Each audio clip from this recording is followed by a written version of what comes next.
laawol kisal ko laawol peewal e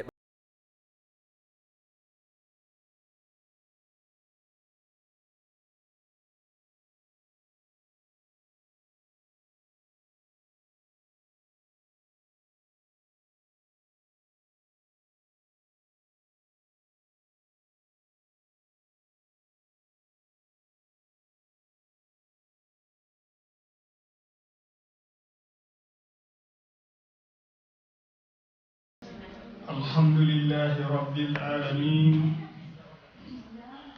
الحمد لله على نعمة الإسلام وكفى بها من نعمة. أشهد أن لا إله إلا الله إله الأولين والآخرين قيوم السماوات والأرضين. وأشهد أن محمدا عبده ورسوله صلى الله تعالى عليه وعلى آله وعلى صحابته الكرام. وبعد، السلام عليكم ورحمة الله وبركاته. أنا يتقول من الله سبحانه وتعالى أو تدود مودو سنيدو حانا دو يتده seeditiden reweteɗo wo ala nafa rewɗo on lorra mo rewali on ko wona allahu subhanahu wa taala. seeditiden o jiyaɗo makko muhammadu sallllahu alih wa sallam ko jiyaɗo makko ko nelaɗo makko. juuluɗen e kanko nelaɗo sallllahu alayhi wa sallam e ɓeydure maɓɓe e sahabaɓe maɓɓe e kala wallitiɓe ha ka dina wawi en hiwtude ɗo. aray min hiwrike on hiwrande l'islam min landike so tana o ala ton ɗen. aray miɗen wiya on kadi ko saɗi moɗon ko tooli e nokku jeeyaɗi e nokkuɗi allahu subhanahu wa taala baytul min buyutillah. aray ka innitorɗen enen musidɓe julɓe iwruɓe guine wiɗen masjidi bilal ka janamɓe go ma ka wo julɓe go wiyata mani ka juulirde guine en ɓeɓen. aray ko juulirde guine en kono ko juulirde allahu subhanahu wa taala alal haqiq. aray miɗen wiya on ko saɗi mum ko tooli seenagol ɗo hannde heɗito ɓe ceernoɓe meɗen tedduɓe ɓaŋiɓe ka meɗen no seeniɗoɗen yettinangol allahu subhanahu wa taala ka diina waɗugol da'awaji. hooti kadi haray ceernoɓe men ɓen ko ɓe allahu subhanahu wa taala kadi ɓeydi yanñangol arsikeji ɗin. ko ɗum woni haray ko ceernoɓe mawɓe jogiiɓe gandal tiiɗungal. aray ko oustage Chérif Diallo. aray ko ɓe laɓe iɓe seenino foire parinoɗen hino organisa ɗon foire international kamo kala seenoto adda produit ji ko woni e yeeyude ko ma ɗum seedo tina produit ji addaɗi ɗin fi yo waawu waɗude correspondant sooda ma yeeya. kono hewtugol ɓe ɗon ɗen e ɗin programme ji ɗon tawi kadi hiɓe hatojin hewtugol liiko en waɗana en kadi yewtereji nde tawde kadi wona onon ɓe neniraɓe tedduɓe ɗoɗen buyi e moɗon guine toon. haray ko kamɓe wonno e wallitade ɓe wonno e jannugolɓe. aray toujours hiɓe yeeli siɓe hewti gaalen hewtugol kadi salmina on anda si hiɗon e jaam ɓeyda kadi faamugol fahin onon e modiɓɓe ɓen si hiɗon fotti fahin kadi koɓe accirno on kon sino jokka. aray alhamdulillahi no jokka en torki allah yo allah nawri yeeso haa ka aljanna. aray inchallahu en ngaɗa juutinde yewtere nden si wona min wii ko saɗi moɗon ko tooli ka juulirde meɗen ɗoɗen. aray en jonnayɓe jooni konngol kamɓe oustage Chérif Diallo ɓe waɗana en yewtere nde yewtere l'islam.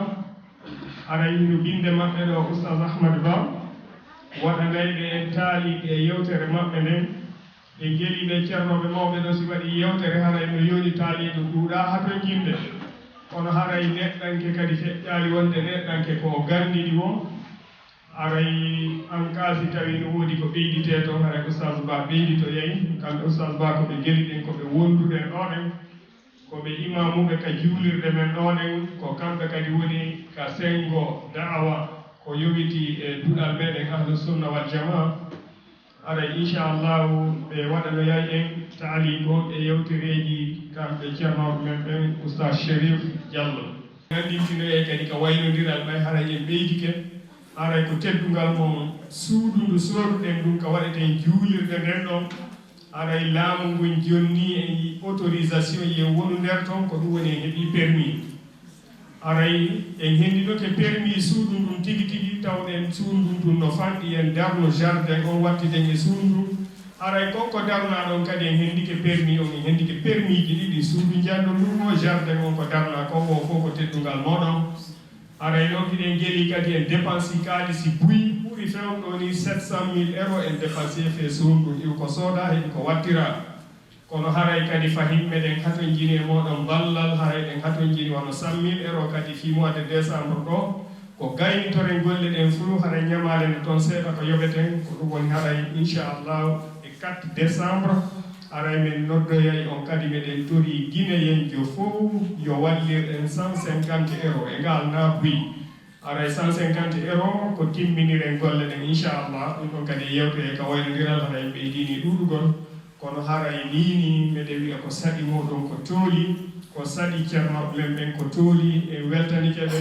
en andi ko business fi jawdi ndin tum ɓe rewtano pari tomɓe sento kono senagol ɗo juuro en taw kadi ɓe heeɓi tam maɓɓe kadi waɗano en yewtere haray weltike en torki allah yo allah weltanoɓe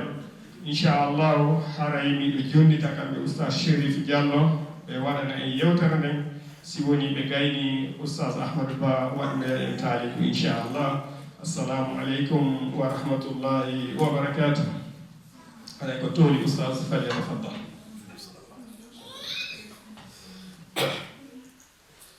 بسم الله الرحمن الرحيم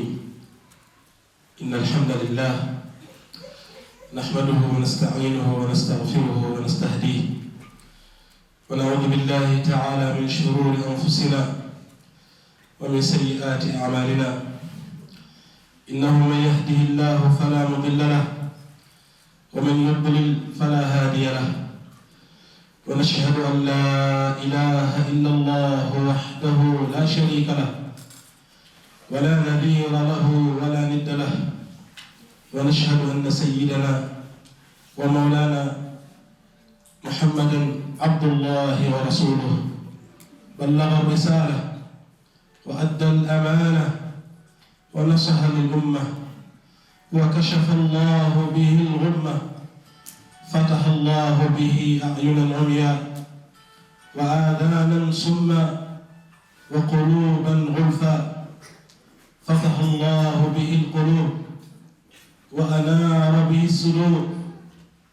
وتركنا على المحجة البيضاء ليلها كنهارها لا يزيغ عنها إلا هالك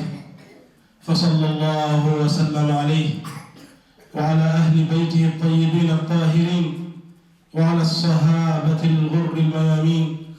وعلى التابعين لهم وتابعيهم بإحسان إلى يوم الدين أما بعد أخواتي في الله أحييكن بتحية الإسلام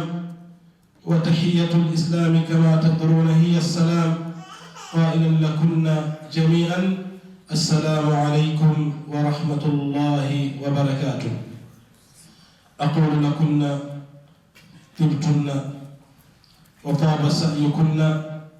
وتبوأتن من الجنة منزلا نسأل الله جل في علاه كما جمعنا في بيته ومسجده نسأله كذلك أن يجمعنا جميعا في دار كرامته في مستقر رحمته إخوانا متحابين على سرر متقابلين ونسأله كذلك أن يغفر ذنب المذنبين ويقبل توبة التائبين فإنه سبحانه على ذلك قدير وبالإجابة جدير مسب جلبة الدبي نينرا بأمن بندرا بأمن من هيرك وهيران الإسلام يأتي الله سبحانه وتعالى نونا وينفت الله يالله كدي ونطاق في مكة فتر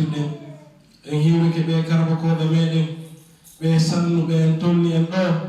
en tolike allahu subhanahu wa ta'ala yo waɗanɓe ɗi konguɗi ɗo ko mandake maɓɓe moƴƴe ñande banngal enen kadi en tawiki allahu subhanahu wa ta'ala yo moɓidiro en ni ka aljannaji makko ñande tawi jawdi ndi nafata ngariki nafata jaahu an nafata teddugal ngal nafata ko nafoy tawone ñande ko yawɗo ko allah tawi no hisi fonno makko on no hisi ɓerde makko nden no hisi ɗummo yowɓi golle moƴƴe yo allah arsi ko en ɗum musidɓe julɓe tedduɓe ara o yaafoto hito kon iko loppi seeɗa o andi ɓen ari ga men taaka ɓe yoɓaki moƴƴa ɓe ukkodiri e jangol aray durnoon no tiiɗi seeɗa o yaafoto aray yeru ko allah subhanahu wa taala o newni e nder 40 maximum 50 minutes e andintine e hoore men andintine newiraɓe meɗen ɓen ko yewti e ka diina men aray o yaafoto mbiɗo suɓɓi yewtere yo allah taw hara nde feppodiray e faanunde mon nden e haqqillaji mon ɗin tawata kadi no feppodiri e yaasi on ko waɗi yewtere nden ko yewtere yewtande ko juuti yewtande ko neeɓi yewtande ko ɓooyi kono yehi ha woɓɓe taƴi yehi ha woɓɓe aami accini kono julɗo sino ka hawre leydi ɗo wona yo taƴo ko falɗe yewtude ko fi o sonnajo julɗo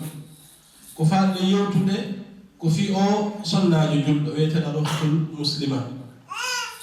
إذا كنا نتحدث عن الأخت المسلمة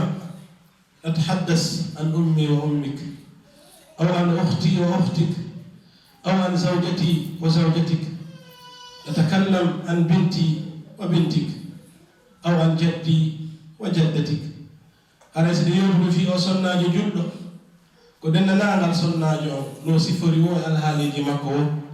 كيوتا تندو كفي تيدان تيدي دو teeƴiiɗe sollaaji julɗo on e o zamanu mo wuruɗen ɗo ɗum no wiye attahaddiyatu lmuasira lilmar'ati lmuslima aray ko teeɗanɗe teeƴiiɗe sonnaaji julɗo on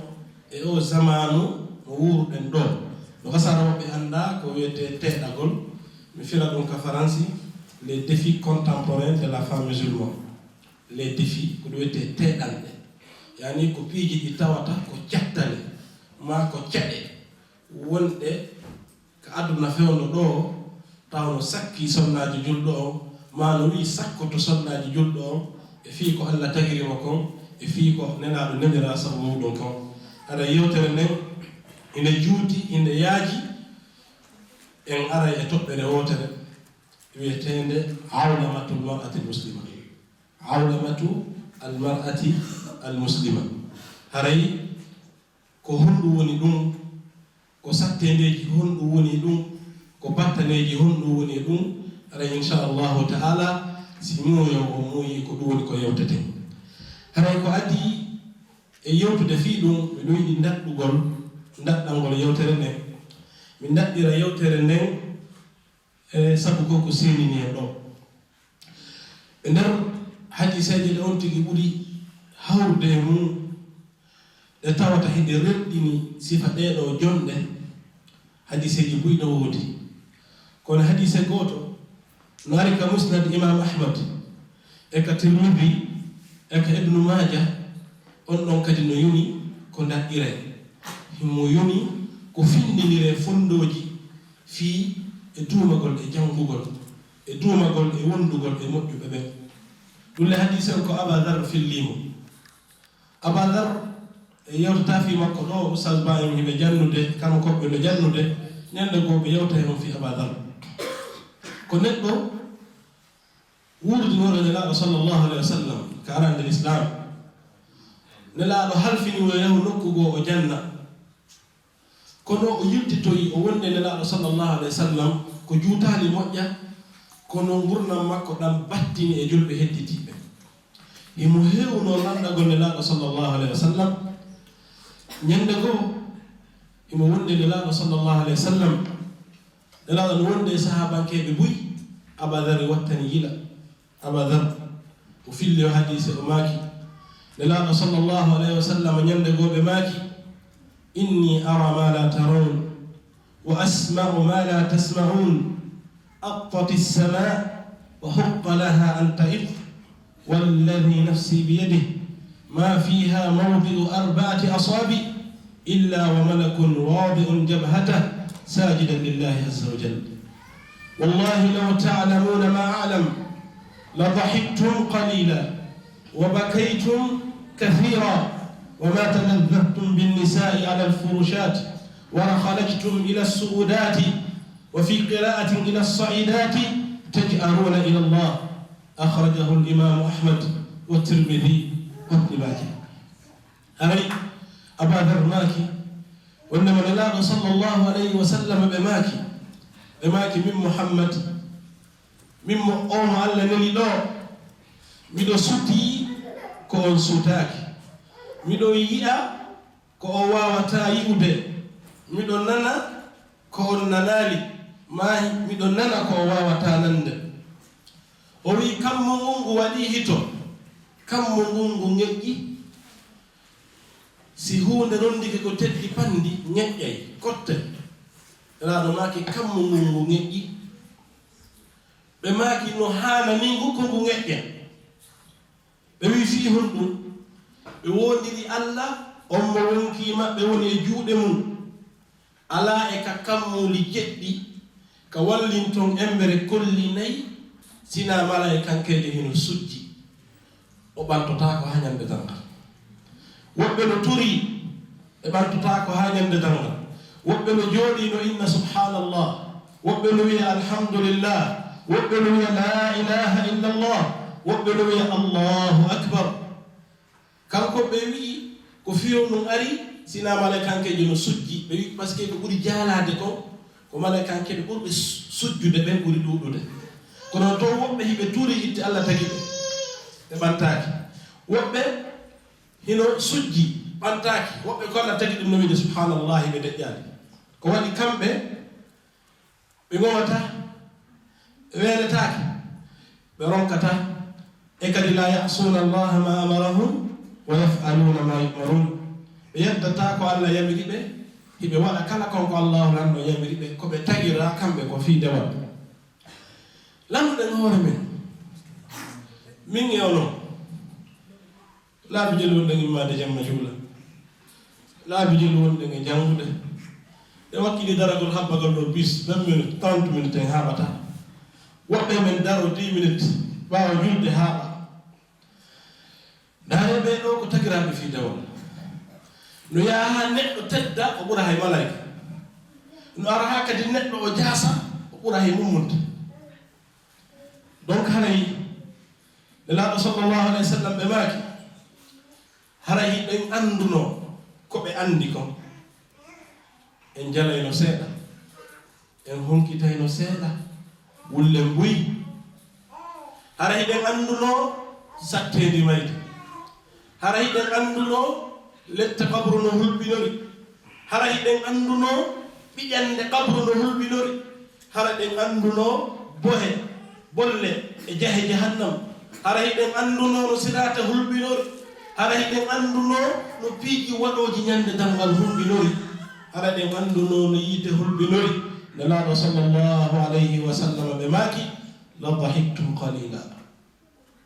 e wulla en jalayno seeɗa wala bakaytum kathira en wullayno ko heewi wama taladzaztum binnisa'i gooto dakimitotono ko e sonnaɓe wuren ko waɗi dakkamɓe ɓurɗo mawnude ka hawra leydi ɗo ɓaawo diina Allah kan neɗɗo heɓaale ɓuri heɓugol sonnajo mo yiɗi mo dakmitoto e mum emo sonnajo on dakmitoto e makko nelaɗo sallllahu alayhi wa sallam ɓe maaki mastafada almuminu hayran ba'da taqwallahi azza wa jalla min imra'atin saliha ɓe maaki julɗo o dakmitaki o heɓaali moƴƴere nafooremo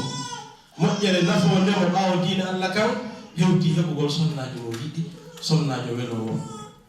nelaɗo sallllahu alayhi wa sallam ɓe maaki hara hiɗen anduno ko ɓe andi en jalayno seeɗa wulle mbuy en dakmitono ko e sonnaɓe ɓe maaki o yaltayno yaltayno en fof men ka keneeri ka laawi hara hiɗen yankini hiɗen huli Allah hiɗen faabino e makko o hadisi ɗo ko imam ahmad ko deftere makko musnad e imam tirmisi e ibnu maja ka sunanuji maɓɓe hare kanko ɓe ɓeydi ɗon goɗɗum ley ɓeyi o hadisi ɗo woɗon gilɗi mana e kankeɓe ɓeɗo ɓe taga e dewal ɓe wi ñande tangal ñalda Allah yamirta e wutto o wuttu ko mayata kon fof maaya o wutta ko immitoto kon fof immito ɗon gilɗi malayika hiɓe teddi kono ɓe yaari Allah si kamɓe tigi ɓe immintinoyama wiɓe kon malayika maaye ɓen par ce que no selli fof maaye ko heɗoto ɗum ko Allah si ɓe immintinoyoma si ɓe immintinama o yahinu lahum iltifatatun ila sama ila arshi rahman ɓe tiggitoto ɓe naara arsi Allah kamɓe kadi ɓe yaali mo ɓe yaali rabbu samawati wal ard si ɓe yi arsi Allah on ɓe yeƴo ɓe hula ɓe joota ɓe haala konguɗi tati ko ɗimi faala e goto kala men mandito ɓe inna subhanaka ya rabb ma abadnaka haqqa ibadatik subhanaka ya rabb ma shakarnaka haqqa shukrik subhanaka ya rabb ma qadarnaka haqqa qadrik ɓe mala'ikankeɓe ɓe Allah tagi fi dawa ɓe yeddani Allah hayde wotere si ɓeɗo wi'i ñande dalngal senade wodanima yo Allah laaɓal wodanima menen e wakkilade amen e dewal jaka men rewranima no jojjuɗa rewirede min mawniniralima no hannuɗa mawninirede min jarnalima min yettiralima no hannuɗa jarnirede ma no hannuɗa yettirede fama baluna ko honno wonata fiyake men enen ɓe andan ɗen hoore men boneji men ɗin no ɗuuɗi ɓuri moƴƴi men ɗi wallahi kono Allah ɓay mo yiɗi en o surana en bonɗi ɗin o feññina moƴƴi ɗin sikke hiɗen moƴƴi ɗum ko yummede makko kanko Allahu subhanahu wa ta'ala woni aw haala musidɓe julɓe tedduɓe ko wakkile ɗe wo e wakkilaki ko hettinɗe wo no manki ko sikkuɗen ɗe wakkili wo en fokkitali hettinen e fikaɗo diina wakkilo ɗen janggen wakkilo ɗen ɓattuɗen karama ko ɓen faamen ka diina men etuɗen rewen Allah anden ko dewal Allah ngal tun woni haqiqa Allahu lam ɗon o tagirani sina fiye rew wama halaqtul jinna wal insa illa liya'budun ɓe tagirani yimɓe e jinna sina fiye ɓe rew ko ɗum kala ko woni ka hoore leydi ko Allah o eltani en wa sahhara lakum ma fil ardi jami'an kala ko woni ka hoore leydi ko Allah eltani en o wi mi hokki on naftore kono rewenam oto yeddam ko ɗum ko Allah hokki en ɗo se naftorade ɗum rewɗen Allah ɗum Allah no noddi en hadis qudsi o wi en taskito ɗum ye en naaru wattanen yila o yabna adam unzur ila as-sama'i wa irtifaiha wa ila al-ardi wa inbisatiha wa ila kulli zahirin wa kain wa ila kulli sakinin wa mutaharrik al-kullu yashhadu bi jalali wa yuqirru bi kamali wa yu'linu bi dhikri wa la yaghfalu an shukri يا ابن آدم لو أمرت البحار لأغرقتك في معينها أو في مياهها يا ابن آدم إنما هي أعمالك أحصي حالك ثم أوفيك إياها فمن وجد خيرا فليحمد الله ومن وجد غير ذلك فلا يلومن إلا نفسه وسبب جنب تدب الله لن ندي ينتسكت ينعندد koko Allahu lamɗo tagi ɗo ko fiimen si tawi kadi e yeddimo himo wawi wurtude ɗum kadi wontona en lette musidɓe julɓe tedduɓe foti ko ngo maayo imo wawi wiide yo ngo maayo yoole foti ko ndu hendu e ngo weeyo imo wawi wiide yo hendu no ruuyine ɗiɗo piiji fof ko kanko Allahu subhanahu wa ta'ala jogitiiɗi ɗi kadi fof yiɗi yettude Allah rewamo fa in min shay'in illa yusabbihu bihamdi walakin la tafqahuna tasbihahum ɗiɗo piiji fof hiɗi yettude Allah hiɗi mawnindemo ko woni ko woni yeddude mo ko ɓiɗɗo adam non musidɓe julɓe tedduɓe yetten Allah subhanahu wa ta'ala iwtere mbawo nelaɗo sallallahu alayhi wa sallam. Ok, si ɗum feƴƴi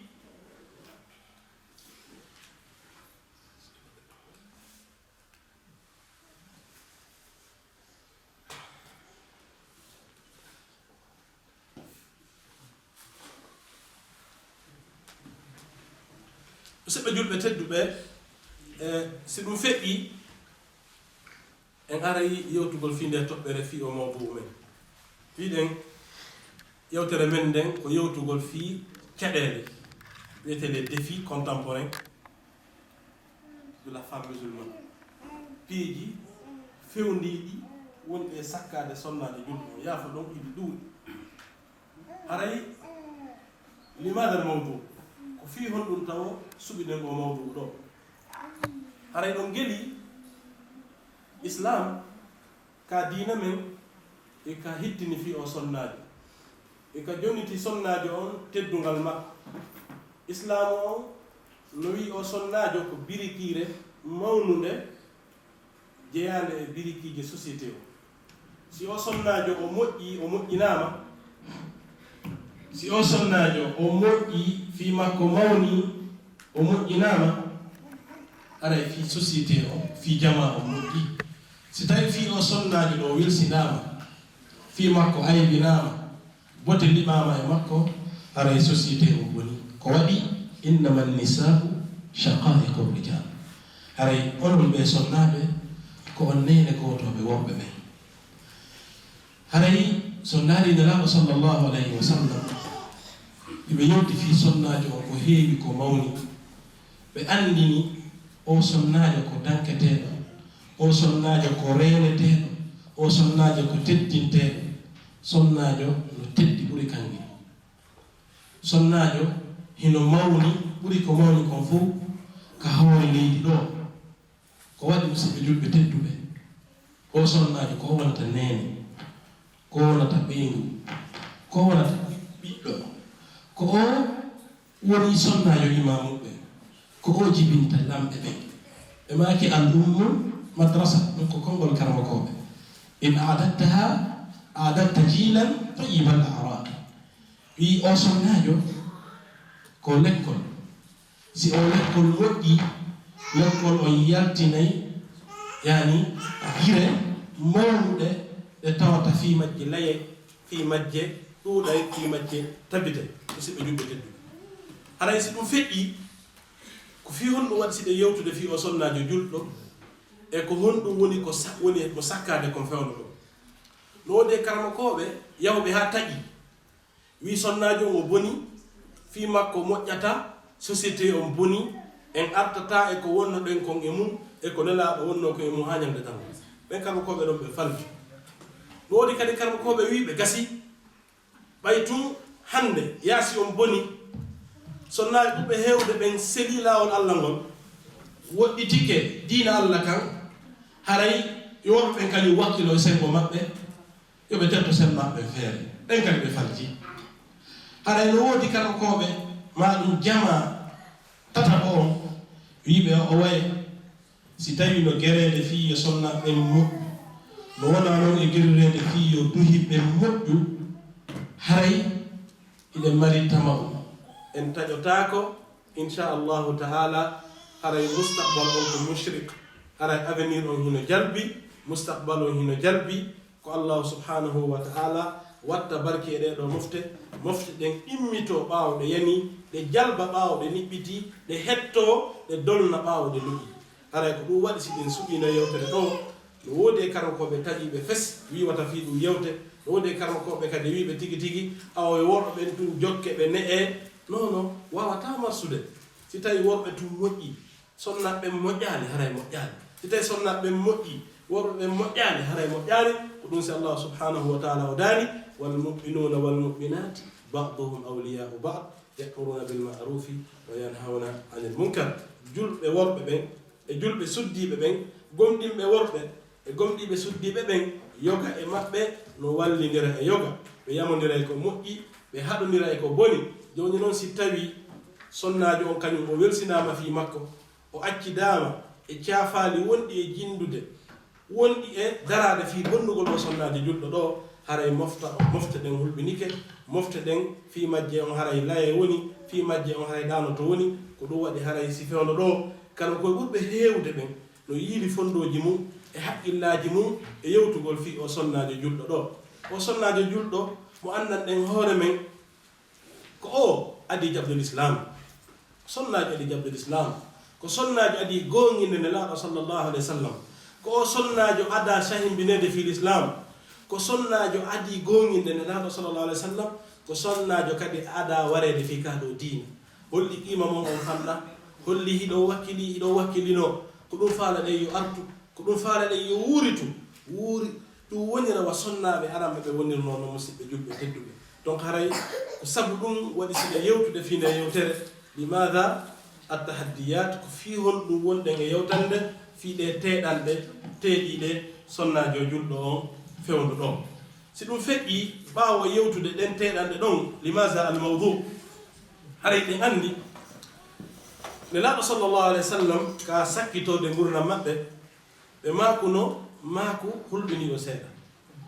yaafo ɗum ani nelaɗo sallllahu alayhi wa sallam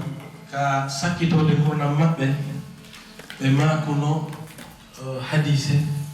aaninɗo seeɗa mabinɗo wonande kala julɗo ɓe maaki ma taraktu fitnatan ba'di hiya adarra ala rijali min annisa ɓe maaki ɓe accali ɓaawo maɓɓe fitna lorrowo worɓe ɓen lorrowo mofte ɗen jama on hewti si sonnajo woni ay ɓe diina ɓen ɓe faami o hadise ay ɓe diina ɓen ɓe faami o hadise ɓe gollitiron ɓe jooɗi bimbe kiikiiɗe jemma e ñalorma ndaarugol pewje ndaarugol laawi ko honno ɓe ɓurirta o sonnajo julɗo ɗo ka diina makko ko honno ɓe ɓurirta o sonnajo julɗo ɗo ka diina makko ɓe pottinamo e deftere Allah nden e sunna nelaɗo on sallllahu alayhi wa sallam donc haray so ndaari mo musidɓe julɓe tedduɓe ay ɓe diina ɓen ɓe hewti e technologie ɓe hewti e gandal ɓe hewti e faamu ɓe hewti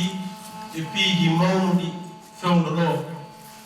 kono ɓe yalaki yen hewtuɓe ka développement ɓe yalaki yen hewtuɓe ka pinal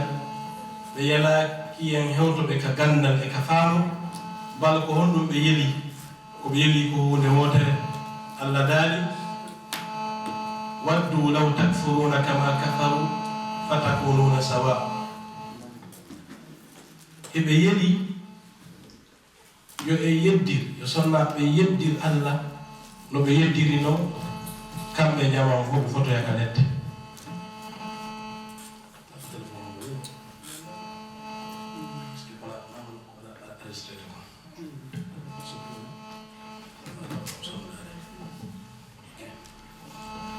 donc ɗum waɗi haray musidɓe julɓe tedduɓe haray jokkuɓe fii haɓɓugol o sonnajo julɗo ɗo iɓe andi iɓe gongini wallahi iɓe felliti tanke sonnajo julɗo no jogii hunde wotere tanko julɓe ɓen no jogii hunde wotere ɓe wawanaɓe hay hunde ɓe wawanaɓe hay hunde ɓe wawata ittude ɓe konko Allahu lamɗon feŋi ɓe ɗon e konko Allahu lamɗon yamiriɓe ɗon ɗulle ko honɗum ko jogagol diina Allah kan ko jogagol deftere Allah nde ka Allah daari ɗo wa'tasimu bi hablillahi jamia jogite deftere Allah nden nde fowɓay jogite ɓoggol diina Allah kan ɓoggol diina kalle ko qur'ana o ko deftere Allah nden ko sunna o ɗa wawi ɓe ɗandinde on pesante ɗa wawi jogitade deftere Allah nden e sunna nelaɗo on sallllahu alayhi wa sallam ka jogtiɗen deftere Allah nden wo e sunna nelaɗo on ko ɗum hulɓintaɓe ko ɗum woni ɓe mettinde ko ɗum woni ɓe e sakturɗe wadde ha ɓe sakko diina Allah ka ko waɗi deftere Allah nden ko nde constitution deftere Allah nden ko nde pinal deftere Allah nden ko wurirɗum deftere Allah nden ko jangirɗum deftere Allah subhanahu wa ta'ala nden ko civilisation ɗon noon yiɓe anndi tanke julɓe ɓe tanke sonnajo julɗo o mo jogiti deftere Allah nden ɓe wawama ɓurde ka diine Allah ɓe wawama ɓurde ka sunna nelaaɗo sallallahu alaihi wa sallam ɗum koye gere gerteɗe ɗen fof sonnaɓe woɗɗito e diine Allah kam sabu woɗɗitaddu maɓɓe deftere Allah nden hannde noon ɓe wiyay ɓe gañi fewndo ɗo waɗi so ndaari siɓɓe men e yiɓɓe men e wuuridaɓe fewndo ɗo e bandiraɓe meɗen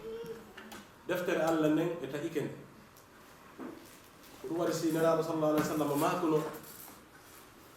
wa qala rasul inna qawmi ittakhadhu hadha alqur'ana mahjura nelaaɗo maaki e Allah yimɓe am ɓen taƴike nde deftere Allah ɓe janngatande sina seeɗa ɓe woni taƴiɓene ɓe na ɓe janngatande ɓen woni taƴiɗo deftere Allah nden ko janngowo nde seeɗa janngirowo nde par occasion janngirowo nde saayi faala tuma heɗi taw wo tuma tawi alaka jokki wo tuma tawi fewta e goɗɗum wo ɓayna ɓay ala golle accumi jannga lettere Allah on ɓay ala komi waɗa ko wiyete taƴiɗo deftere Allah nde namo janngata nden on ɗon fi makko kanjum yewtaka donc haray tanke onon sonnaɓe julɓe ɓen kene jogiti deftere Allah ɗen e sunna nelaaɗo on sallllahu alayhi wa sallam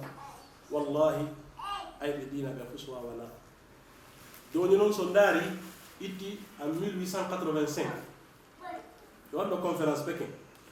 ɓe waɗi conférence e leyɗe Buy fi hon ɗum fi ndaarugol ko laawi honɗi ɓe rewata fi bonnugol aduna o bonnugol sonnaade julɗo ɓe waɗi hon ɗum itti 1885 à nos jours ils ont produit plus de 708 films ɓe moƴƴini film ji ɓuri temeɗɗe jeɗɗi e jeetati yewtuɗi fi sonnaade julɗo yewtuɗi fi ko honno ɓe rewata fi sonnaade julɗo wigol o noon de l' émancipation de la femme musulmane sonnaade julɗo koyo émancipe a sikka mo ɗaani wo koyo film a sikka mo ɗaani wo koyo woni libre a sikka himo sokaka kaso o sonnaade julɗo ɗo koyo woni sonnaajo wawɗo wa gorko taw noon ɗum wawata ɓe yeggiti hakkunde gorko e sonnaajo yafo ɗo konngol ne tasa hara ko hannde fuɗɗongol nande ka haqiqa ka farilla ka waajibi gorko e debbo no fota ka farlaaɗi gorko ɓura debbo debbo ɓura gorko so sonnaajo rewi Allah naata aljana so gorko kadi rewi Allah o naata aljana ɓe fota ka ɓe ɓurdi ɓe fota man amila salihan minkum min dhakarin aw untha wa huwa mu'min falanuhyiyannahu hayatan tayyiba ka kala e moɗon gomɗinɗo Allah o huwi ko moƴƴi hara ko gomɗinɗo golli foti ko sonnaade ma ko gorko Allah daali Allah wurnoyama ñande dangal gurnan yeliɗam gurnan laaɓuɗam gurnan welɗam donc gorko e debbo no fota ka waɗɗiɗi gorko ɓura debbo debbo ɓura gorko ok no woodi e piiji ka debbo ɓuri gorko no woodi e piiji ka sonnaajo ɓuri gorko on geriki amma noon ka taguti ɓe serdi o wettinande go yaafa ɗo na wiɗo mi ari ɗo waɗi bombe Bruxelles ɗo mi inni no woodi e piiji ka debbo ɓuri gorko ka hakkunde mon Allah oustad baɗo o sonna maɓɓe tawi jemma leeri ɓe jogii bobo wallahi on jonniɓe ɗo sangire ɓe tan ko bobo on jemma on fof ɓe faltaki ka ɗon gorko ɓura debbo debbo ɓura gorko ngafuan hara ko woɓɓe tatto hara men ɗo men tatto jemma o accidi men ɗo bobo e tatto hakkunde ala 15 minutes kuma no aarɗa kuma no wulliraɗa kuma no dampiraɗa kuma ñaamay kuma lotete on tawi sonnaɓe no keɓɗi ɗon sengo ɗon ɓe ɓuri hen ka ɓe ɓura hen wallahi ɓe ɓuri hen ka ɓe ɓurami wallahi ɗon ɓuri mi hakkude mon Allah billahi wallahi ɗon ɗo ɓuri men fes ɓe jokkata aye sonnajo goɗɗum haray mo saari kuma ko bobo ngu ñaɗaani ɗum jogiɗa ɓiɓɓe tato danketeɓe looteteɓe ñammine e jemma goto kanko haɓata yahi mo golla ɗum kun kala waɗa ko faala kun kala waɗa ko haani tawa sa tawi sonnajo on ɗo wiya non ɗo ko ɗumen ma woni oɗo Allah hokkuma so tawi sa sérif jogii picace marɗo ceerno hukki e gayki ɗo ɓorti o débardére no luubo ɗon fetere a ceerno a tawi jinange golle marɗo picace ɗum fot ɗum sonnajo foddani ɗum ka so tawi ɗon ɗon kadi mbiɗen ɓuri on kaɓe ɓura ka joni noon ko tagudi ni Allah sertini tagudi gorko no serte tagudi debbo joni noon ɓe wi c'est la nature qui détermine la fonction kono Allah tagiri neɗɗo on ɗon ko ɗum ɗon c'est à dire ko tagudi ni holli golle ɗe jaka gorko e debbo ɓurodiran ala toon ɓe foɗɓe c'est à dire complémentarité ko gorko o wawi kongo waɗa ka sonnajo o wawi kongo waɗa o woni complémentaire amma noon ka nder foyer ko ɗum qur'ana wi walli rijali alayhinna daraja donc on ko gorko woni chef ka nder ɓeygure fi holɗum ko kanko mari doole ko kanko haani yaltugol yango tampa addana sonnajo ngo ñaama sonnajo wona reen hakkude mo Allah ɓeyguru wawan ɗo o yalta e kanko ɗum o jinda na ɓay mo hitti hara woɓɓe no gardimo ha hande kon o yi ɗum président ji no yalta hara o gardaka ala hay ɗo goy wonde ɓe jinda e vélo woy on tan sikku hara goɗɗum jokkaɓe ɓaawa goɗɗum hara drone ji no jokkiɓe goɗɗum hara ɓeyana ɗon e otoje ɓe jinda lamɗo no fedami ɗon sikko ñii fus ala toon si hunde kelɗi si hunde hitti nde hiwete aw sonnajo ko ɗum waɗi simo hitti koyo hiwe ɓuri président ko haali kon koye gorko yahu ñango adda jonnamo ñaama o tedduga ko haali kon koye gorko yahu tampa jinda piiride honkide e bis e tenen ƴawa jolda o adda o sonnajo e jonnamo sonnajo wona reen ka suudu makko ko waɗi sonnajo ɗo mari golle ɓurɗe mawnude golle newgol ɓiɓɓe ɓe wallahi ko ɗe golle ɓuri wonande sonnajo woni ko ka suudu muɗi makko danko ɓiɓɓe ɓen janna ɓe famina ɓe l'islam fii ko ardo aduna o kono si tawi sonnajo o yalti gorko o yalti comme wonata ɓe ɓiɓɓe aduna o neyiɓe ka ɓuri holɓinade kon ga kadi buy emen joni sonnaɓe yalta worɓe yalte ƴetta ɓikkoy goy hara gañana e muynude ɓe halfina eɓe ɗina e ɗankata ko min ahtari ma rait bo ko heɓaɗi lewru lebbi ɗiɗi ɓene makko yalta ɓen makko yalta ƴetta tum ɓe halfino e kadi wiyowo ni no ɗon di perɗi wonde wonen ɓe yiwanade ɗum payko ngun de ya seeɗa hakkille payko ngu fuɗɗo fendade jiɓo ɗum e honɗum ko honɗum waɗi si o waajata konko jaɓata o wiya yo janngo ɓurani non mi faalaka ɗum min na ɗum faala ɗum toon coco par ce que toon ɓe jonnaɓe gatto ɓinɗa ɗum ɗo koye sesi hokkiɓe waɗay ɗum ɗo e ɗum ɗo hay ɗo wattinañi sonnaji julɗo o so jogiti ko deftere Allah ne e sunna nelaɗo o sallllahu alayhi wa sallam o tedday o hiiwo kadi wallahi sonnajo no teddi ka Allah surtout si tawi o jogiti kadi deftere Allah ne e sunna nelaɗo o sallllahu alayhi wa sallam so ndaari Allah subhanahu wa ta'ala ko tagi ko wo goɗɗo kala goɗɗo himo hokkimo jikkuji ɗiɗi wa nafsi wa ma sawaha fa alhamaha fujuraha wa taqwaha ka wonki kala eko longiniki kon himo longiniki ko moƴƴi himo longiniki eko boni siɗe yewtude fiyo sonnaji julɗo o moƴƴu iɗe mari dalil ɗum iɗe mari asli mum ka deftere Allah subhanahu wa ta'ala nelaɗo sallllahu alayhi wa sallam hay fewno ɓe waɗayno hutuba ɓe wattano hutuba sina ɓe janga ɗum ɗon ɓe makayno on ɗo wa audu billahi min sururi anfusina wa sayyiati amalina nelaɗo moɗori ɗum Allah hay fewno wahayonno jippade ɓe maka Allah mi torikema dandu men bone wonkiji amen dandu men bone golle amen nelaɗo sallllahu alayhi wa sallam ɓe tindini en si tawi gorko o resi ñande sonnajo makko natata ka makko yo salli ko ha moƴƴa o julna sonnajo on darɗe ɗiɗi o yiltito o nanga juɓuru sonnajo on o janga on ɗo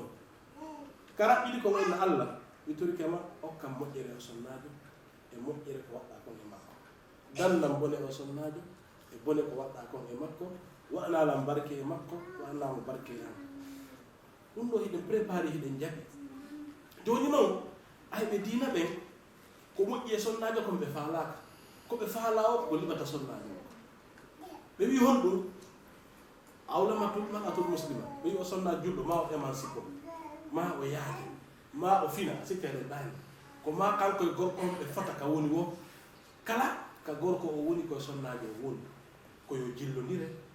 golle ɗen fof koyo gollu wallahi premier fois argo pari wi ko gaɗɗinimi jippi sarde gol wi sonnajo no daasa remorkowal ngal kam ɗuma remor ɗiɗi tawi sama premiére fois de voir ça gaɗɗinimi min ga sonnaɓe dogina e oto ɗo ko Europe ni ceerno eyi ko ɓuri ɗum hay sonnaɓe dogino bulldozer no woodi sonnaɓe ɓa bulldozer waɗum no kaani kana woodi moom faalaɓe doginde ɗo ara ya sonnajo ɗon himo runa ɗon bouton himo ronno janɗe e ɗuma o jippina wallahi na gonna sonnajo no ko ɗum waɗi musidɓe julɓe tedduɓe kaɓe faalano ɗon ko honɗum o sonnajo ɗo koɓe waɗamo chiarat ɓe waɗanamo koko ɓe wiyata chiarat anda yimɓe tan ɗum wiyete français kadi journée ji ɓena journée mondial de la femme ɗum si fête des femmes 8 mars yande gola yedde goɗɗo kalake min fiwon ɗum haɗi kadi fête des hommes awa ka si ta fête des femmes waɗama 8 mars a waɗa kadi fête des hommes ɓay wiyama égalité kono naafi égalité ɓe faala o fi bonnugol o sonnaade goɗɗo ɗo wallahi la yuriduna hurriyatul mara bal yuriduna al hurriyatu lil wusuli ila al mar'ati al muslima ɓe faalaka ko sonnaajo woni libre par ce que sonnaajo on ko libre ko ɓe faala ko heɓugol liberté hendagol no kala ka ɓe faala ɗum noon ɓe heeɓi goy laawol goy ɗetten exemple so ndaari ka meɗen wona afrique hande ko interdit teddingol sonnaade e leydi buy ga kadi ɗum koye te sikki koɓe jaccaɓe si ɗum feƴƴi ko wigol sonnaajo o ɗo koyo wonu libre wata sariya jogo wata mawɓe makko jogo yo ɓorno ko faala yo haalu ko faala yo ñaamu ko faala yo huwu ko faala honɗum ɓe faani jonno sonnajo no wawi jobbude sonnajo mi wawi ɓortade o yaroro ni sonnajo on kala ko faala o golle kala ko faala yo waɗ hande balle ɗen afrique si ɓe walla e leydi état o signay ɗum on les appelle des conditions d'aide au développement ɗi condition ji ɗi toon jonnon misal ɓurga wonde waaqi hikka ko gaɗɗinimi itti concours national qur'an on fuɗɗi ha hande ari sonnajo nana premier hikka sonnajo ni premier waɗɗum kamɓe wallahi kaami oni premier e dow sukaɓe ni woɓɓe no saudi makka e dartude ko sonnajo woni hoore makko ko Allah watta kon kadi concours miss 2015 o 2016 o waɗaka tan ko debbo pullo wiyeteɗo aissatou aicha ɗaɗon ko Allah watta kon o waɗa cadeau makko no andi ko jeeɗu gañi ɗo miss o ombo andi 75 millions de francs waɗanimo chèque nan ɗon tawa ɗum jonna jimɓe lappa ɗum hollaka télé aissatou a gañi woni miss nagine o sodna billet o jinde Europe ga fof États-Unis o arti nagine ni himo ka wiyete ɗo plaza daymo omo jeeya e réceptionniste ɓe jaɓɓotoɓe yimɓe ɓe mosana ɗum andi o sonnajo gaño ɗo ɓura noon ko jelo okka 15 millions wallahi billahi ko 15 millions ɗo kimosa ni ɗo andi ko node wadde ɗum ka duɗɗa docteur Fofana o gayni Qur'an o yawra waɗgo bac e refulimo kono o wi bac haaju makko ala bac o terti bac o ittitani gal makko ka docteur Fofana o gayni ni matlu jasari matlu chatibiya ɗum ɗon gasi ko qira'atul ashr woni wadde kadi o wi ɗum ɗa o ko aduna mi ɓayna force mami janga français ɓurana ko jangi o gañi ko heeɓi 15 millions matlu chatibiya jasariya gasi ni mo ɗaɓɓude ijaza fil qira'atil ashr al kubra daare ko han to ɓe haɓi en oɗa kañum ɓe holli ka télé ndan ɗon tawa ɓe jonnimo diplôme ji fof oɗa kañum o yahanogoy ko secrétariat affaire religieuse on ɓe milno ɓe jonna enveloppe on ko 15 millions oɗa enveloppe mo 75 millions o sodna kadi billet o jindi heɓana kadi hôtel o jindi Europe e Amérique hen fof daare ko ha honto yahuɗen daare ko ha honto ɓe jasini fika dina men ko hanuno on o sodane hara ko biyeji o jinde aduna fof o jangal Qur'an fi makko mawna ɓurani kono wallahi koɓe faala koyo sonnaɓe ɓe ɓe waɗi holɗum fiɗi ilam o andi toɓɓe ɗen koɗe jeego kono ko wotere peton ɗo yewtude par ce que no toon koyte attahaddu iqtisadi attahaddu tarbawi attahaddi yani al iqtisadi wal askari wal ilami wa tarbawi wa ma shabaha ko piiji jeego ƴettuɗen tun toɓɓere wotere nde al-ilani awi awlamatul mar'atil muslim joni o sonnaji julɗo ɗo ɓe liɓi qima makko o sonnaji ɗo kala ka woni kala hande makiti so Marseille ma sonnaji hoore haalaɓe yaafa ɗo mbodo makko waɗe ɗo siko ko site internet kala ko yeɓete kala ko yeeyete ko ma sonnaji tan ɗum ko waɗugol mo livre ka ko hersingol hakkude mo hande menen singonje yahode dagini ɗen pay koye 2 ans 3 ans yaha sowdi gonɗe ko sonnaɓe e ɓorti ɓe tacce ɗe singonje fiide marche yani est ce que ɗum ɗo holli sonnaji on ɗo teddi ka o jaasi balɓe wi kamɓe ko teddugal ɓe fallama kono wallahi ɓe jasinene kadi o sonnajo ɗo cafali no jinda ina islam on no toñimo cafali no jinda wiya islam on no ɓiƴimo cafali no jinda wiya islam on no toñimo hay ko rongol wallahi ɓe toñi islam ɓe toñi Allah ɓe ƴetti geɓal gotal e ndondi ka tawata ko si gorko feƴƴini o acci ɓiɓɓe worɓe ɓiɓɓe rewɓe ɗon sonnaɓe ɓen ko heɓu feccere ko gorko goto heɓata sonnaɓe goto heɓay feccere ko gorko goto heɓata ko no ara e sa'iji ndondi ka tawata sonnajo no heɓa ɓuri gorko ka si gorko feƴƴini imo acci ɓiɗɗo jiw imo acci baaba imo acci nene sonnajo ndeɗumal feccere jawdi ko hedditi ko nene on kañum hino mari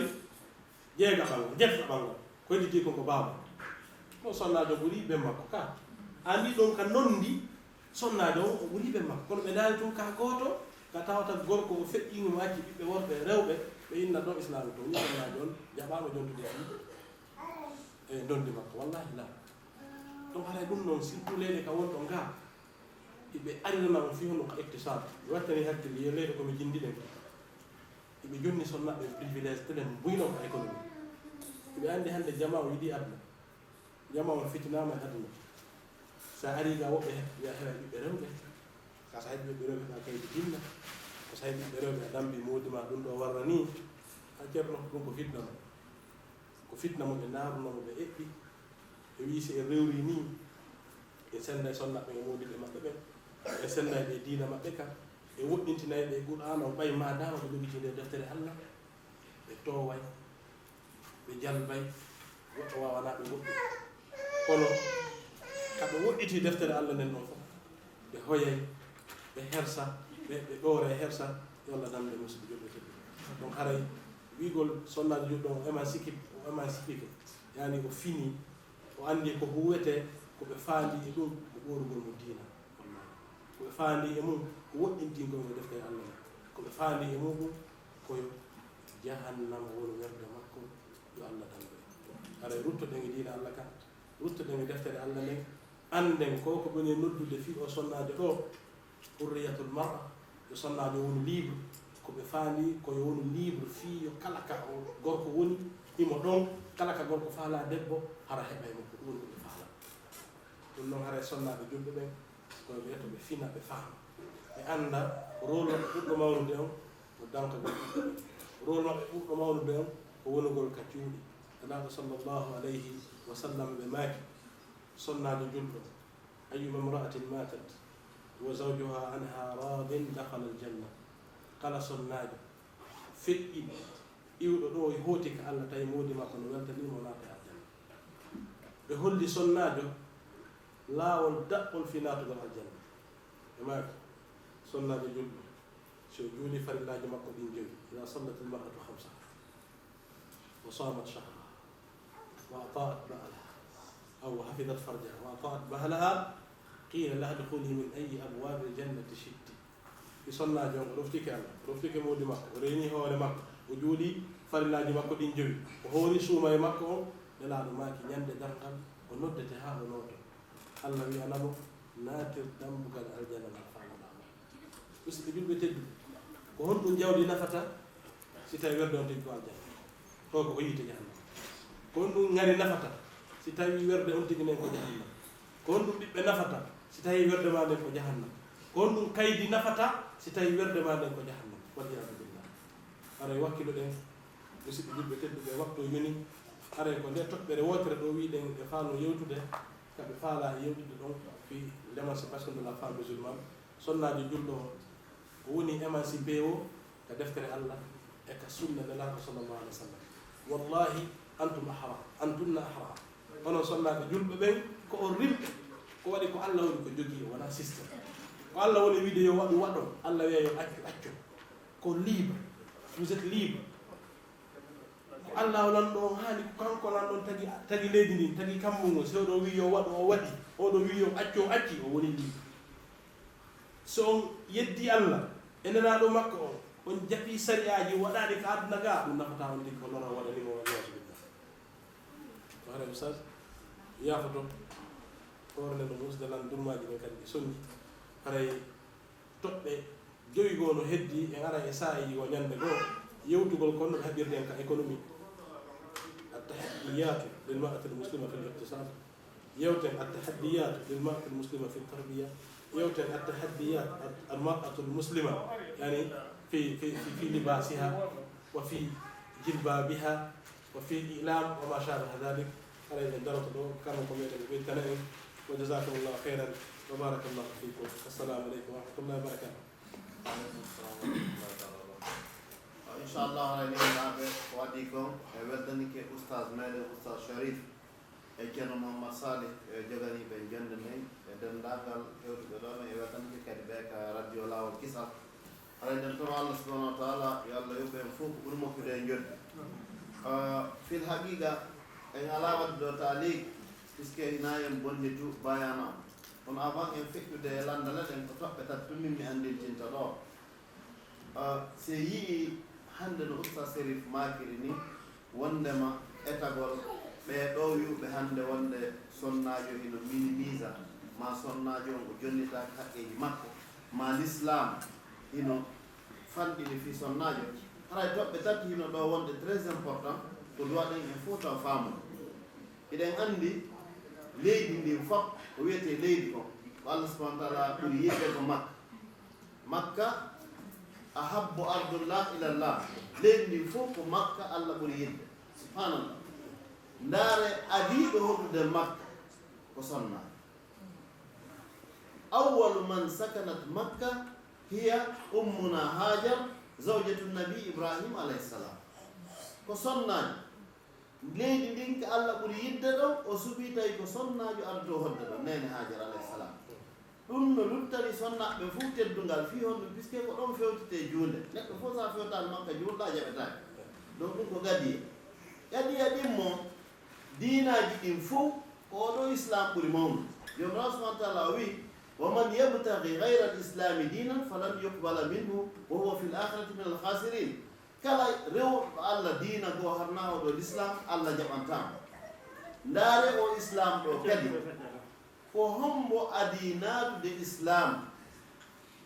buyno falja anana ɓenna ko adi natude l'islam ko seydna ali ka worɓe ko bil jumla ko adi natugol e oɗo islam gomɗinanulaɗo sallllahu alayhi wa sallam ko sonna nena hadisa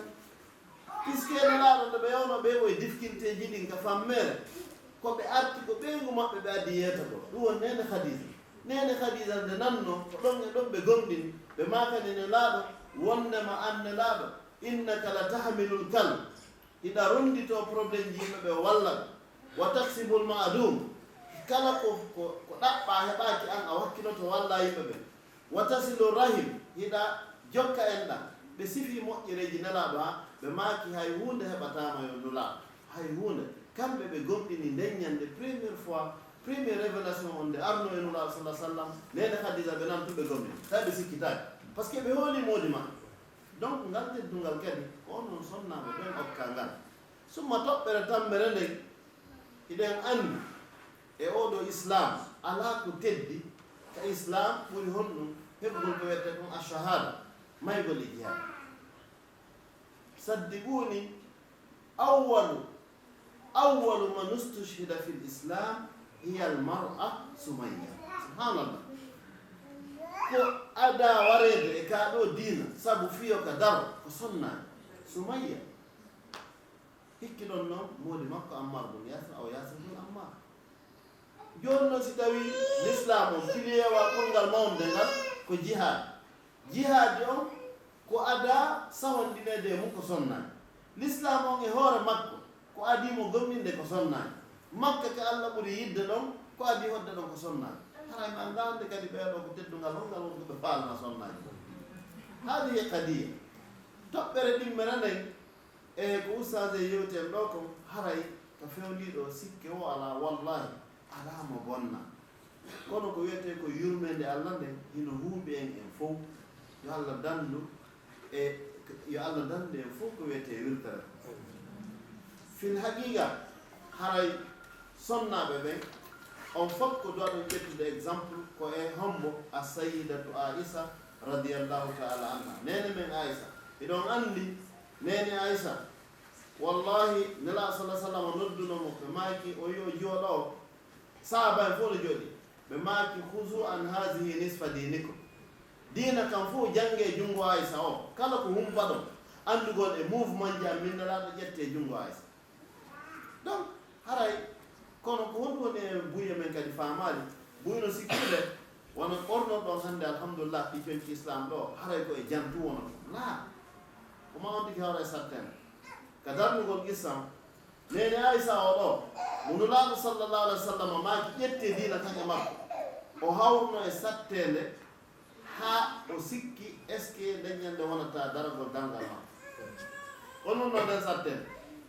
ɓaɓe fokkiti yawgol Madinatu Munawwara nene Aisha ɗon andi sonnajo no ustad en makirini sonnajo hino loyi sengo wona eltaɗo fi golle sattude nene Aisha ɓe luttiti ɓaawo goɗɗo goto no wiye Safwan o hayni o tawi sonnajo on o tampi o ari wallugol sonnajo o walliti nene Aisha ɓe ari ɓe hewti groupe on ko honɗum ɓe ƴawnani ɓe ko wondema har ko bonki luttini ɓe ɓaawo ɓe ƴawniki bonki ndaare ɗo de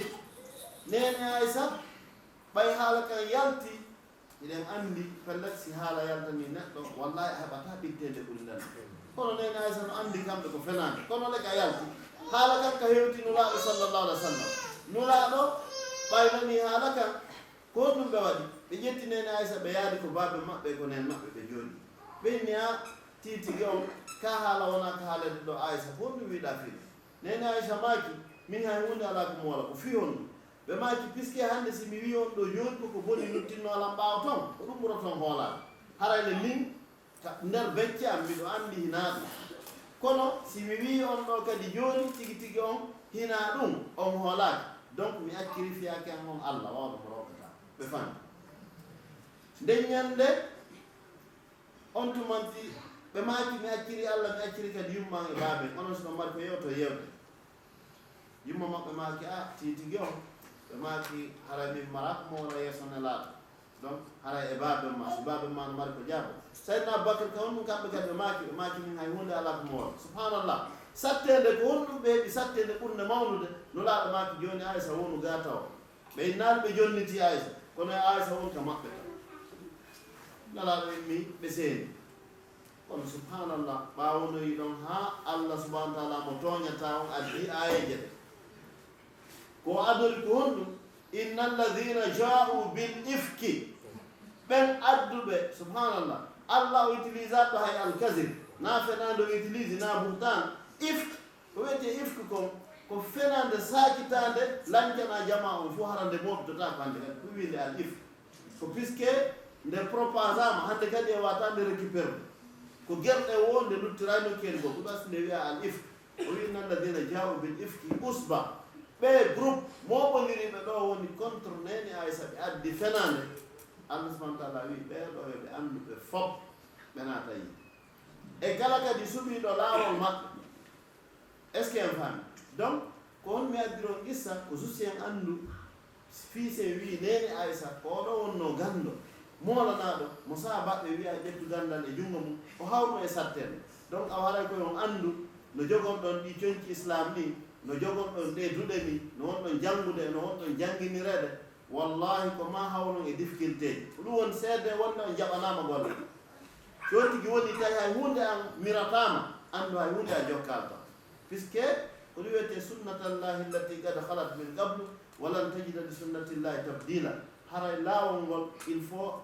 gonɗon laawol rewte kala jokkunoɗo islam waɗi ka balaje mum wi naɓay islam walla ko rewnaɓe a ko rewa e ma ɗum noon hayso honto yewa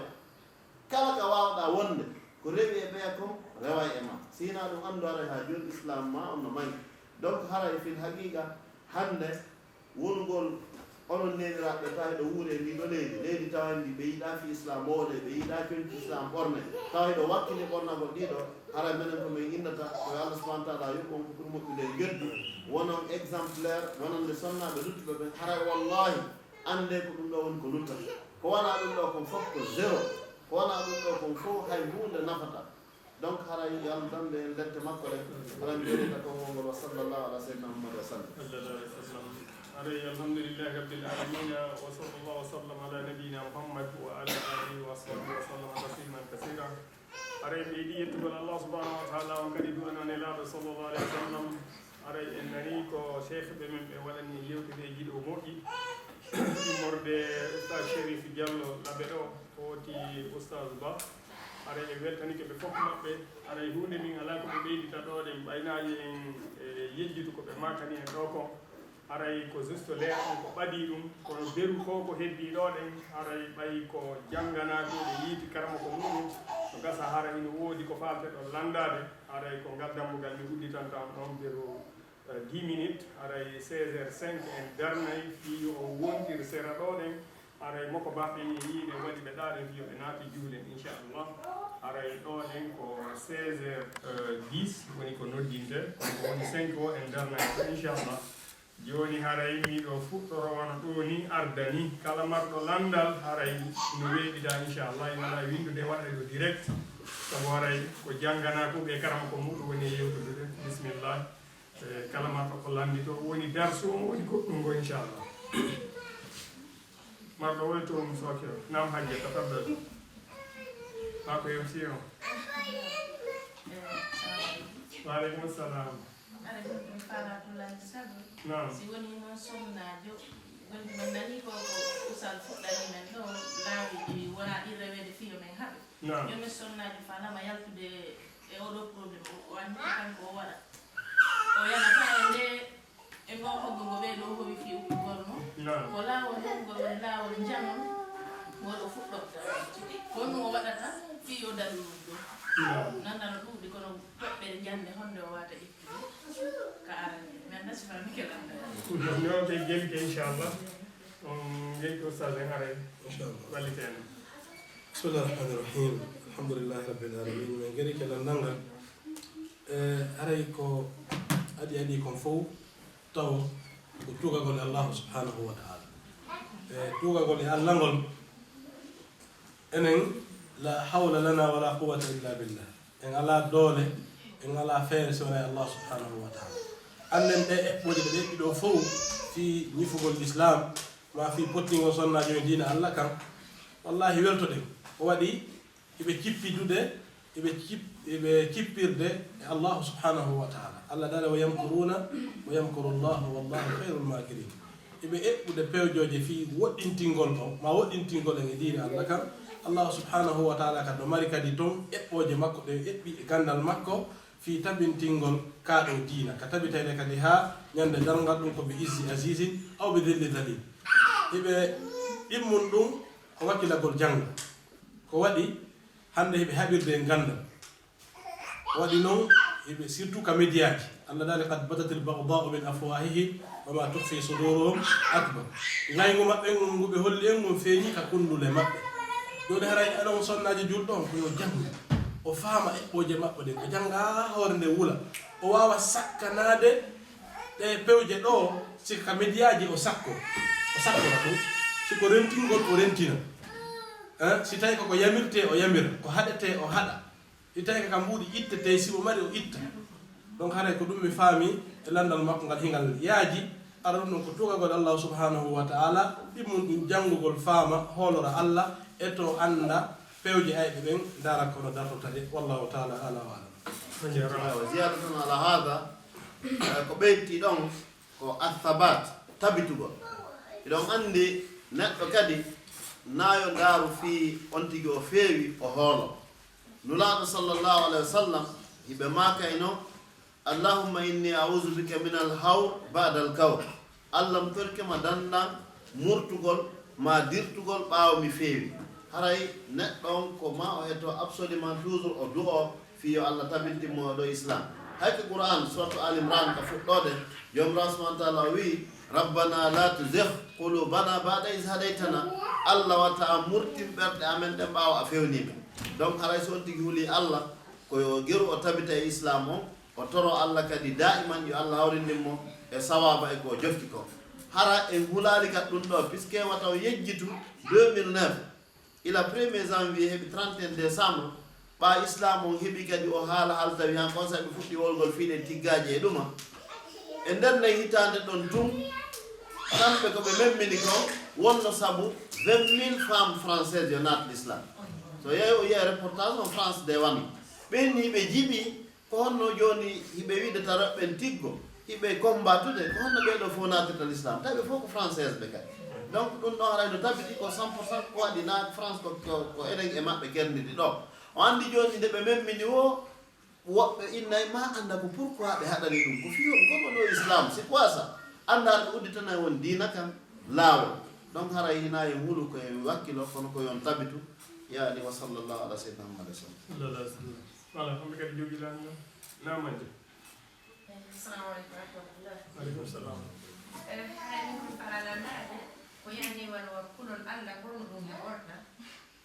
haray kadi gonno wonnata kadi maande gonta heɓi kulol allah si yani no woodi maandiji ko andirta e ɗum ɗon ma ko ndawon honko remata ha heɓa kulol allah e ko honɗum woni heɓugol kulol allah woni بسم الله الرحمن الرحيم الحمد لله رب العالمين والصلاة والسلام على رسول الأمين هري بندرا من ولندي كان دوكو موني في كل الله كهون ولا هبور يكون دون كل الله يعني كل الله وهو نمون ده وكانوا كو بيوتي فيهم يعني هو الله كوالو قال كو يامي كو حتى كو حدي هو قال الله قال الله هذا ما دو وتاوي كاو يامي ما دو وتاو حتو هو قال الله ko ya rewil Allah deftere makko nden e sunna nelaɗo sallallahu alayhi wa sallam ɓurugol Allah ko mawningol ani goɗɗo si a mawninimo Allah kala ko ɓe wi ko hulugol Allah ko ta'dhimullah azza wa jalla wa hubbuhu wa ibadatuhu ko ya hulu Allah mawninama yiɗamo rewamo hara woni hulo Allah subhanahu wa ta'ala joni noon kono ɗum heɓorta ara non ɗum فقرب الله سبحانه وتعالى قال الله لن أكم كل الأرض نبي صلى الله عليه وسلم بهيونو ترجو الله سبحانه وتعالى قال الله لن أكم بجيكوجي مؤي يو أرسيكو بتبيتال كدينا يو أرسيكو ب وورغو دي دوندو ettete emu donc haray neddo juldo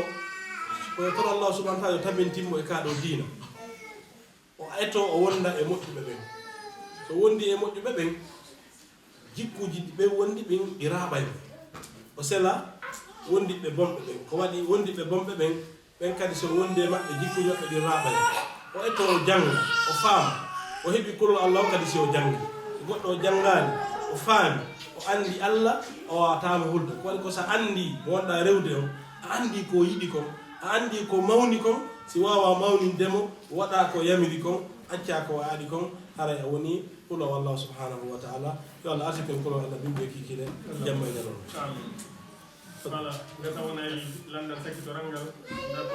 mo don lando awa to e welta je koy ngandi ko haali ala joni awa haray ko jigiden ko ɓeyditen hollitugol jama o haray wonande non sakkitiɓe ardeɓe par ce que aɗiɓe ardeɓe hari men holliɓe aray ko teddungal moon suudu ndu suuduɗen ɗum ko wonno ɗon janngude ley gaaɗen aray en hendike permis suudu jandu ndun tawɗen ɗon hino fanɗani en ɓay hiɗen mari jardin janomi ɗon andi jardin o aray men landino kadi laamu wi yoɓe jonnu en permis fi en darnu ɗon haray ɓe jonni permis fi suudu jandu ndun ɓe jonni permis fi jardin o haray jardin on kadi en darnimo en tokkidiri e suudu ndun fof yiitidi woni hunde wotere ara inchallah joni noon en dépense nduuɗi buy on andi ko 400 000 € ko ɗum buluji temeɗɗe 4 soduɗen suudu noon aray noon en dépense ni wano 300 000 guluji temedde tati fi wattitagol on waɗugol daalje andi hari ko leɗɗe waɗa e mum fof min itti en waɗi fof mum joni ciment daal comme darnowo étage aray ko wano noon jardin on kadi waɗama daalje wano darnowo étage haray ɗon haysi ko yimɓe wuɗure dari ala e yanude ko daal ko ciment e jande wonɗen ko dari ɗen e hoore mum aray ko ɗum en dépense ni wano guluji temedde jeeɗɗi 700 000 euros aray noon nini hiɗen hatojini kadi kalisiji seeɗaji wondude woɓɓe kadi no ñawli en duwaɓe jonitede on andi men landi noon hayno jeeya sonnaɓe buyi hakkudeji men ɗo ñawluɓe en joni noon ko min marno kon wo ko ñawliɗen kon wo fof en naadi ka suudu aray noon ñawliɓe ɓen duwaɓe jonnitude par ce que kamɓe kadi koɓe ñawliri en ko fi en nafitor si haaju maɓɓe o yoni ɓe hettita aray meɗen nodditi on fof moɗon e ñande 4 décembre komin woɗɗiri date on koyomo kala prépare heɓilo hari min wi guinéen fof yo wallir en 500 euros temedde 5 euros kono men tawi buy yoɓa no waɗi noon sonnaɓe hakkudeji mon ɗo yoɓɓo ɓeɗo ɗe 1000 euros yoɓi 500 on yoɓa kadi no woɗi woɓɓe mon kadi no waɗi groupe hara ɓe yoɓira inde groupe ɓen ɗon fof meɗen windi fof no waali joni noon meɗen faala le 4 décembre mo kala e mon yo hokku en 150 euros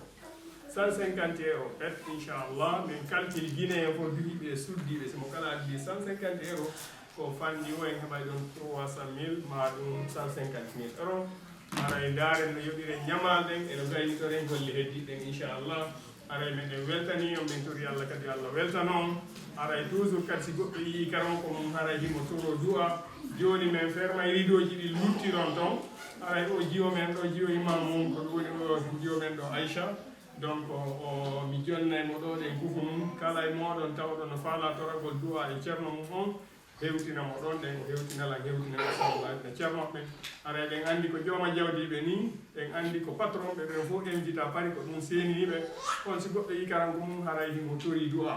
joni noon duhiɓen no habbi en ɗo ɗen joni men fermay ridoji ɗi wontiron toon ha ka bureau inchallah ko Allah arsiki o wo Aïcha jonno moɗon hewtine ala jento e du'a joni nini kamɓe waɗanɓe yewtere men ɓe waɗande du'a ferme ridoji ɗin duhiɓe heɓa no natira o weltanama yo Allah weltanama assalamu aleykum